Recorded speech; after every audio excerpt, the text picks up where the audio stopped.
সংসার এমন একটি জায়গা, আপনি যদি চুপ করে থাকেন আপনাকে কোথায় কথা বলতে হবে আপনাকে শিখিয়ে দেবে।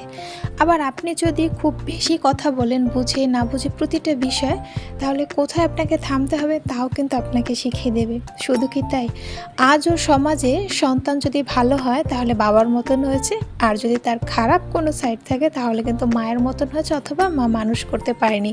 এই কথাটা প্রতিটা মেয়েকে শুনতে হয়। আসসালামু আলাইকুম। কাছে দূরে যে যেখান থেকে আমার আজকের ভিডিওটি দেখছেন, আল্লাহ আপনাদের সবাইকে সুস্থ রাখুক, নিরাপদে রাখুক, সৎ কাজের সঙ্গে রাখুক এবং নেক ইচ্ছাগুলো পূরণ করুক, আমিন। খুব ভোরে যেহেতু আমি ঘুম থেকে উঠি, ফজরের নামাজ পড়ি, এরপরে কিন্তু কিছুটা সময় আমি বারান্দায় কাটাই। ওই সময়টুকুই আসলে আমার নিজের, এবং আমি ওইভাবে সময় কাটাতে পছন্দ করি। সারাদিনের এনার্জি বলতে কিন্তু আমার ওই যে বারান্দায় কাটানোর সময়টুকুই। এরপরে কিন্তু ছেলে মেয়ে উঠে গেলে আর সময় হয় না। সকাল থেকে রাত যে কখন হয়ে যায় নিজেই বুঝতে পারি না। ছোটোবেলায় একটা পড়া পড়েছিলাম যে বৈঠাবিহীন নৌকা, সে কিন্তু ওই নৌকার মাঝি জানে না তার নৌকাটা কোথায় যেয়ে পৌঁছাবে বা আদৌ পৌঁছবে কিনা, সে ডুবে মারা যাবে কিনা। আর যেই নৌকাটার বৈঠা থাকে, অর্থাৎ নৌকার মালিক, তিনি কিন্তু জানেন তার লক্ষ্য কোথায়, কোথায় যেতে হবে। তো কষ্ট হলেও তিনি কিন্তু তার লক্ষ্যে যেয়ে পৌঁছাবেন। জীবনটাও কিন্তু একই রকমের। আপনার যদি জীবনে পরিকল্পনা না থাকে, আপনি যদি গুছিয়ে কোনো কিছু না করেন, আপনার কিন্তু দিন শেষে দেখবেন যে সে সংসারের কাজ হোক অথবা আপনার সংসারে আপনার সন্তানরা হোক, সব কিছুই দেখবেন এলোমেলো। বিশেষ করে একটা মাকে কিন্তু সন্তান পালনের ক্ষেত্রে খুব বড় ভূমিকা পালন করতে হয়। তার সংসারে কাজের পাশাপাশি তার সন্তানদেরকেও শক্ত হাতে ধরতে হয়। তার সন্তান কার সঙ্গে মিশবে, কার সঙ্গে মিশবে না, তার ইসলামিক সাইডগুলো তাকে প্রত্যেকটা জিনিস হাতে ধরে শেখানো, তার পড়াশোনা। আসলে কি জানেন তো, মেয়েদের জীবন না বড়ই বিচিত্র। এইখানে কেউ কিন্তু আপনাকে জায়গা করে দেবে না, বরঞ্চ আপনি যদি একটু উপরে ভালো জায়গায় থাকেন, আপনাকে কিভাবে টেনে হিঁচড়ে নিচে নামানো যায় সেই জন্য কিন্তু অসংখ্য লোক আপনার চারপাশে ঘোরাফেরা করবে। তাই আপনাকে আপনার নিজের জায়গা কিন্তু নিজেকেই তৈরি করে নিতে হবে। সকালের কাজগুলো তো করে নিয়েছি, এসেছিলাম বিছানা গোছাতে, অর্থাৎ বিছানার চাদরটা চেঞ্জ করতে। আমার ছেলের অবস্থা দেখেন, একটা বল নিয়ে কি পরিমাণ লাফালাফি করতেছে।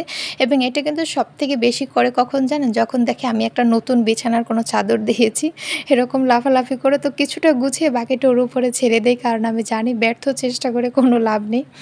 খুব ভোরে যেহেতু ঘুম থেকে উঠি, 10টা সাড়ে 10টার ভিতরে সংসারের সব কাজ শেষ করে মেয়েকে স্কুল থেকে নিয়ে আসি। আর যেদিন না পারি সেদিনকে তো এসে বাকিটা কাজ শেষ করি।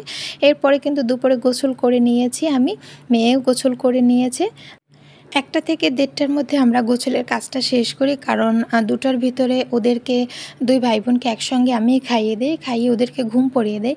কারণ চাইমা যেহেতু খুব ভোরে ওঠে, স্কুল থেকে এসে ও যদি বিকালে একটু না শোয়, আসলে রাতে বা সন্ধ্যার পরে যখন পড়াতে বসি না, শরীরটা ওর ঝিম দেয়, পড়ায় মন বসে না। বিকালে যেহেতু মিস আসে পড়াতে, তো ওইখানেও অনেকটা সময় লিখতে হয় ওকে। এই জন্য ওকে চেষ্টা করি দুপুরে খাওয়া দাওয়ার পরে একটু ঘুম পাড়িয়ে দিতে। এতে করে কি হয়, ওর এনার্জি লেভেলটা একটু ফিরে আসে এবং পড়ায় মন বসে। দুপুরে কিন্তু খেতে আমরা চলে এসেছি অলরেডি নামাজ পড়ে। তো খাবারের আয়োজন হিসেবে যেটা রেখেছি সেটা তো অবশ্যই দেখে বুঝতে পারছেন কী কী। এখানে চিংড়ি মাছের যে দু পেঁয়াজটা দেখতে পাচ্ছেন, এটা কিন্তু আমার পরিবারের লোক আমার হাতে খেতে ভীষণ ভীষণ পছন্দ করে, এবং আমারও ভালো লাগে চিংড়ি মাছ। আসলে আমি খুব, যদিও খেতে পারি না, আমার অ্যালার্জির সমস্যা আছে, তারপরেও খেতে কিন্তু ভীষণ ভালো লাগে। আর মেয়েকে এই যে খাবার দিয়ে দিয়েছি, সে খেতে বসেছে। ওর পরীক্ষার সামনে, বেচারি একটু কষ্টে আছে, পড়ার চাপে আছে। টিভি খুব একটা দেখতে পাচ্ছে না, খেলার সময় খুব একটা পাচ্ছে না। ওই যে বললাম, আসলে একটা নিয়মের ভিতরে রাখতে হচ্ছে। সেই সঙ্গে আমিও কিন্তু খেতে বসে গেছি, আর আমি কিন্তু খেতে বসেছি নিচে। আমার কাছে আসলে এভাবে খেতে ভালো লাগে। আমি কিন্তু টেবিলে যে খাই না, ব্যাপারটা এমন না, আবার সবসময় যে টেবিলে খাই তাও না। আমার কাছে আসলে এভাবে খেতে অনেক ভালো লাগে। আর আমার সামনের রুমটা একদম খোলামেলা, আলো আছে, বাতাস আছে, সেজন্য আমি এখানে মাঝে মাঝে এভাবে খাই। আমার মেয়ের অসুবিধা হয়, ওভাবে খেতে পারে না। সে যাই হোক, আজকে আসলে অনেক কথা বলে নিয়েছি।